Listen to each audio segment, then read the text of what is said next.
सब चीज प्रशासन किसका? मुख्यमंत्री का। तो कौन जिम्मेवार है? एक बाइकर आया, अगर नीतीश जो उछल के नहीं दूसरी जगह चले गए होते तो निश्चित रूप से नीतीश जी को वो हिट कर रहा था। प्रशासन की भी हत्या हो रही है, तो इसी से अनुमान लगा लीजिए कि बिहार की कानून और व्यवस्था भी क्या है।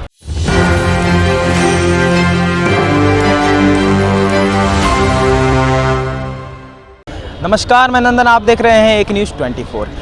लगातार बिहार में आपराधिक घटनाएं बढ़ती जा रही है और उसी कानून व्यवस्था के बारे में हम जानते हैं पटना की पब्लिक से, पटना की जनता से कि वो क्या सोचती हैं बिहार के कानून व्यवस्था के बारे में। तो सबसे पहले बिहार का कानून व्यवस्था ढीला है या फिर सही चल रहा है? ऐसा है कि अभी पिछले 3-4 दिनों पहले विमल कुमार यादव दैनिक जागरण के पत्रकार की दिन दहाड़े 5:30 बजे सुबह में उनके ही घर में, उनके घर के हाथे में उनके सीने में 4-4 गोलियां उतार दी जाती है और तत्काल उनकी मृत्यु हो जाती है। तो एक सबसे पहले पत्रकार की हत्या, ये कितनी गहरी बात है? बहुत प्रजातंत्र का चौथा खंभा और उसकी हत्या हो रही है, तब इससे ज़्यादा क्या हो सकता है?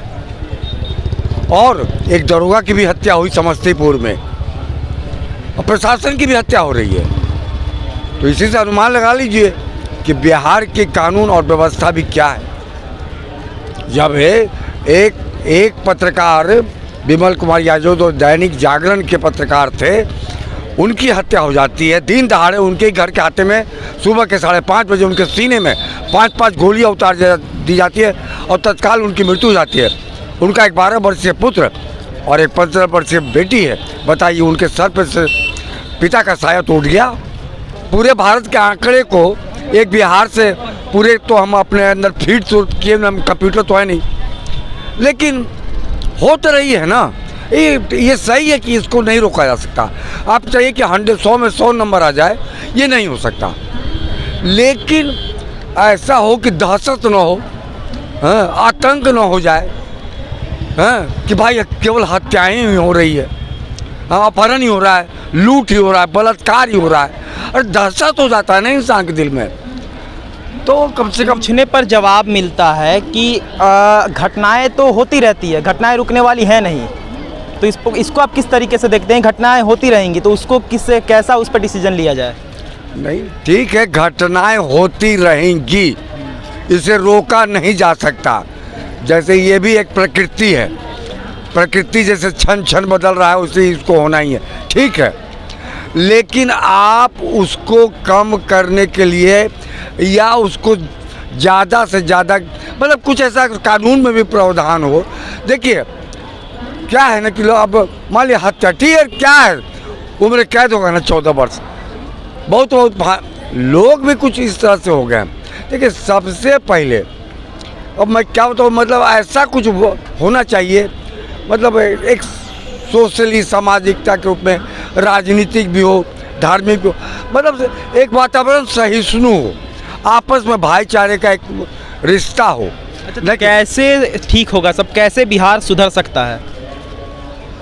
देखिए जहाँ तक अब बिहार के सुधरने की बात है, देखिए पहली बात मैं बता दूं कि बिहार में आज तक के सारे मुख्यमंत्री यहाँ के, चाहे नीतीश जी हो चाहे लालू जी, कोई सभी हों, सभी विदेश गए कि मैं वहाँ से निवेश लाऊंगा। NRIs बहुत हैं हमारे, नॉन रेजिडेंट इंडियन, अरबपति हैं लोग वहाँ पे, उनको बुलाऊंगा और यहाँ इंफ्रास्ट्रक्चर में पैसे लगवाऊंगा, कल कारखाना बैठाऊंगा। अच्छा, सभी तो लोग बात करेंगे। अच्छा, बिहार का जो कानून व्यवस्था है वो कैसा है आपके नज़र में? अभी हम क्या बताएं कानून व्यवस्था के बारे में, जो है सब सही है, अच्छा है, जो भी है। अच्छा, दिन दहाड़े पत्रकार की हत्या हो जाती है, प्रशासन की हत्या हो जाती है, ये सही है? ये सब सरासर गलत है, ये सब चीज़ नहीं होना चाहिए बिहार में। और सरकार को क्या दोष देंगे, पब्लिक। अच्छा, सरकार को क्या दोष देंगे, ये आप वाक्य देखिए। मेरी बात सुन लीजिए, सरकार को उन्होंने क्या दोष देगा? इनको याद होना चाहिए कि इससे पहले लालू जी की सरकार थी और महिलाएं 6-7 बजे के बाद घरों से नहीं निकलती थी, और आज स्थिति है कि महिलाएं 12 बजे रात में भी निकलती हैं। वो दिन तो हम लोगों ने नहीं देखा है, शायद हम लोग का उस वक्त जन्म था, बच्चे होंगे। अच्छा, कानून व्यवस्था कैसा है बिहार का? एकदम बहुत ढीला है। कैसा है? कड़ाई होना चाहिए कानून व्यवस्था, कड़ाई अच्छा, होना। क्या कमी है कि कड़ाई होना चाहिए?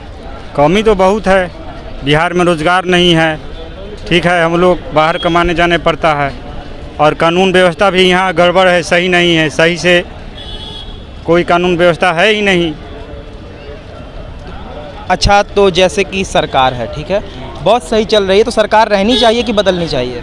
नहीं, सरकार रहने या बदलने से नहीं होता है, कानून अपना सही काम करे, ठीक है, सही से काम होना चाहिए, बिहार में विकास होना चाहिए, पढ़ाई लिखाई अच्छी से होना चाहिए। तो आप नीतीश सरकार से खुश हैं? हाँ, कोई भी सरकार से हम खुश है, बाकी कानून व्यवस्था सही रहना आप चाहिए। नीतीश सरकार से खुश हैं? हम नीतीश से भी खुश हैं, नरेंद्र मोदी जी से भी खुश है, लालू यादव से भी खुश है। आप सभी देखिए, सरकार कल ही बीपीएससी के एक सदस्य की पत्नी के गले से चेन निकाल गया सुबह सुबह। यह घटना आपको राजवंशी नगर या शास्त्री नगर की है। बीपीएससी के सदस्य की पत्नी और 1.5 लाख का चेन वो गले में पहनी थी और खींच लिया आप, समझे ना? तो क्या है? इस तरह से महिलाओं का बराबर स्नैचिंग हो रहा है गले से चेन का, उनका छीन लिया था गला। गला कटेगा कि नहीं?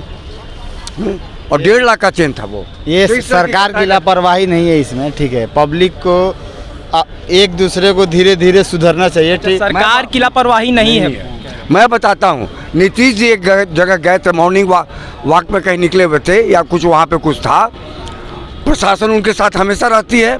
एक बाइकर आया, अगर नीतीश जी उछल के नहीं दूसरी जगह चले गए होते तो निश्चित रूप से नीतीश जी को वो हिट कर रहा था। नहीं, अभी इनका कहना है कि सरकार की गलती नहीं है इसमें, जो कि बिहार में आपराधिक घटनाएं हो रही है। तो किसकी गलती है फिर? सरकार नहीं जिम्मेवार है तो फिर कौन जिम्मेवार है? अरे सरकार क्या करेगी ये बताइए? सरकार हम आप सब मैं बताता हूँ, हाँ। पूरा प्रशासन किसका? मुख्यमंत्री का। सब चीज़ प्रशासन किसका? मुख्यमंत्री का। तो कौन जिम्मेवार है? सरकार में कोई कमी नहीं होती है, सब पब्लिक में कमी होती है। अगर जब पब्लिक सुधर जाए तो सरकार भी सुधर जाएगी, उसके लिए पब्लिक कैसे सुधरेगी? जैसा कि आपने देखा कि बिहार के कानून व्यवस्था के बारे में बिहार की जनता का क्या मानना है और वो क्या सोचते हैं अब बिहार सरकार को लेकर और बिहार के कानून व्यवस्था को लेकर। बाकी ऐसे तमाम खबरों के लिए हमारे साथ बने रहें और देते रहें एक न्यूज़ 24। मैं नंदन, कैमरामैन मदन के साथ, धन्यवाद।